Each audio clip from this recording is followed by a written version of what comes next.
Peristiwa bersejarah Rengas Dengklok, 16 Agustus 1945. Peristiwa ini terjadi tepatnya pukul 3 dini hari. Soekarno dan Hatta dibawa ke Rengas Dengklok, Karawang, Jawa Barat. Peristiwa ini dilatar belakangi oleh perbedaan pendapat antara golongan tua dan golongan muda menyikapi kekalahan Jepang dalam Perang Dunia Kedua. Menghadapi desakan tersebut, Soekarno dan Hatta tetap tidak berubah pendirian, menginginkan agar proklamasi dilakukan melalui PPKI. Sementara golongan muda menginginkan agar proklamasi dilakukan secepatnya tanpa melalui PPKI yang dianggap sebagai badan buatan Jepang. Golongan muda khawatir apabila kemerdekaan yang sebenarnya merupakan hasil perjuangan bangsa Indonesia menjadi seolah-olah merupakan pemberian dari Jepang. Dampak dari peristiwa Rengas Dengklok, berkat kegigihan golongan muda, Indonesia bisa memanfaatkan waktu reses ketika Jepang bertekuk lutut pada sekutu. 17 Agustus 1945, kemerdekaan negara Republik Indonesia. Setelah peristiwa Rengas Dengklok, Ahmad Subarjo menjemput Soekarno-Hatta kembali ke Jakarta, yang kemudian dibawa ke rumah Mayor Jenderal Otoshi Nishimura, yang tidak mengizinkan Indonesia melakukan proklamasi kemerdekaan karena perjanjian mereka dengan sekutu yang harus menjaga status quo di wilayah jajahannya. Akhirnya Soekarno-Hatta menuju ke rumah Laksamana Tadashi Maeda, di mana naskah proklamasi akhirnya dirumuskan. Ada dua lokasi pilihan untuk pembacaan teks proklamasi, yaitu lapangan Ikada atau di rumah Bung Karno di Jalan Pegangsaan Timur nomor 56. Rumah Bung Karno akhirnya dipilih untuk menghindari kericuhan antara penduduk dan tentara Jepang. Karena tentara-tentara Jepang sudah berjaga-jaga di lapangan Ikada, pada akhirnya pembacaan teks proklamasi tanggal 17 Agustus 1945 juga bertepatan pada hari Jumat 9 Ramadan 1364 Hijriah. Indonesia dapat mencapai kedaulatannya dengan mengumumkan kepada dunia sebagai negara yang merdeka. Inilah pekerjaan berkebun paling dramatis dalam sejarah. Sebuah pohon poplar Normandia setinggi 40 kaki terlalu rimbun mengakibatkan pandangan antara pos menjadi terhalang. Pasalnya, letak pohon yang akan dipangkas berada di wilayah negara Korea Utara dan Selatan. Tentara Korea Utara tidak terima karena pohon itu Kim Il-sung yang menanam dan memeliharanya. Pada 18 Agustus 1976, tentara Korea Utara menyerang sekelompok pria Amerika Serikat dan Korea Selatan yang sedang memangkas pohon poplar di zona yang dijaga ketat. Akibat peristiwa ini, dua perwira Amerika Serikat, Kapten Bofinas dan Letu Barrett, dipukul sampai mati dengan kapak dan pentungan. Pemerintah Amerika Serikat lalu memutuskan mengambil tindakan militer dan diplomatik dengan unjuk kekuatan kolosal, yaitu Operasi Paul Bunyan. Didukung oleh helikopter, pembom B-52 dan kapal induk Midway dikerahkan untuk memotong poplar. Di hari yang sama, pemimpin Korea Utara Kim Il-sung menyampaikan penyesalannya atas insiden yang terjadi. Perang besar di depan mata pun berhasil dihindari. Orang utan, satwa liar yang saat ini statusnya terancam punah.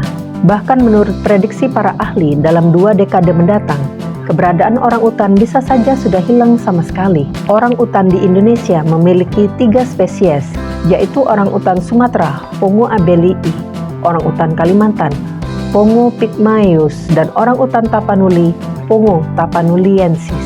Dalam situs WWF, ketiga spesies ini berstatus kritis. Hal ini diakibatkan karena hilangnya hutan yang menjadi habitat orang utan. Setiap tanggal 19 Agustus diperingati Hari Orang Utan Sedunia. Diharapkan kesadaran masyarakat dunia terhadap populasi orang utan lebih meningkat lagi. Habitat orang utan saat ini membutuhkan usaha dan dukungan bersama dari berbagai pihak, pemerintah dan masyarakat dalam segala upaya konservasinya. Perang Yarmouk adalah pertempuran abad ke-7 yang melibatkan pasukan muslim melawan Kekaisaran Romawi Timur atau Bizantium. Pertempuran ini terjadi pada masa pemerintahan Umar bin Khattab, Khalifah Rasyidin kedua. Dinamakan Perang Yarmouk karena berlangsung di lokasi tidak jauh dari lembah Yordania, yakni Sungai Yarmouk. Pertempuran ini berlangsung selama 6 hari, tepatnya dari tanggal 15 diakhiri 20 Agustus 636 Masehi, melibatkan 36.000 pasukan muslim melawan 240.000 pasukan Romawi Timur bersenjata lengkap.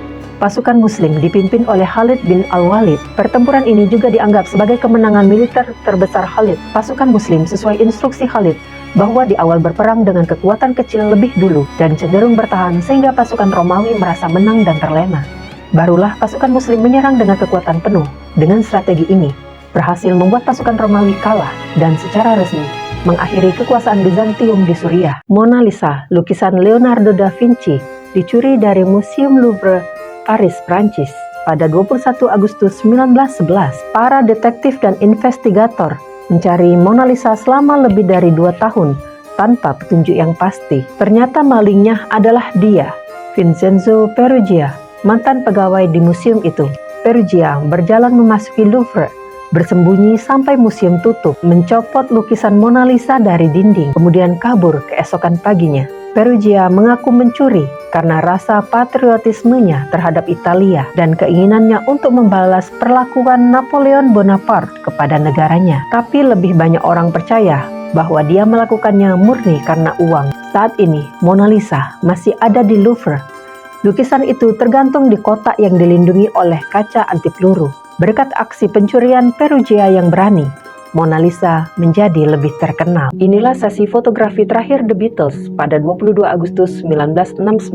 Itu juga merupakan kesempatan terakhir mereka bersama sebagai sebuah band. Setelah itu pertemuan mereka hanya terkait bisnis. Pemotretan berlangsung 2 hari setelah sesi rekaman terakhir mereka, album Abbey Road. Foto-foto hari bersejarah itu mengungkapkan 4 musisi yang tampak lelah dan kuyup. George terutama terlihat seolah-olah dia lebih suka berada di tempat yang lain. Hanya Paul memasang wajah sosial terbaik, bercukur bersih dan ceria. Ia bahkan membawa anjing gembala peliharaannya, Martha, ke sesi foto terakhir itu. Setelahnya, John Lennon tidak pernah kembali ke The Beatles, memilih untuk bersama Yoko Ono, dan benar-benar tidak kembali setelah kematiannya yang tragis pada tahun 1980. Paul, George, dan Ringo bersatu kembali 24 tahun kemudian untuk merekam Free as a Bird untuk Beatles antologi yang sangat dinantikan. Tentu saja tanpa John Lennon di sana. Khalifah Abu Bakar Ash-Shiddiq adalah khalifah pertama yang dibaiat setelah wafatnya Rasulullah.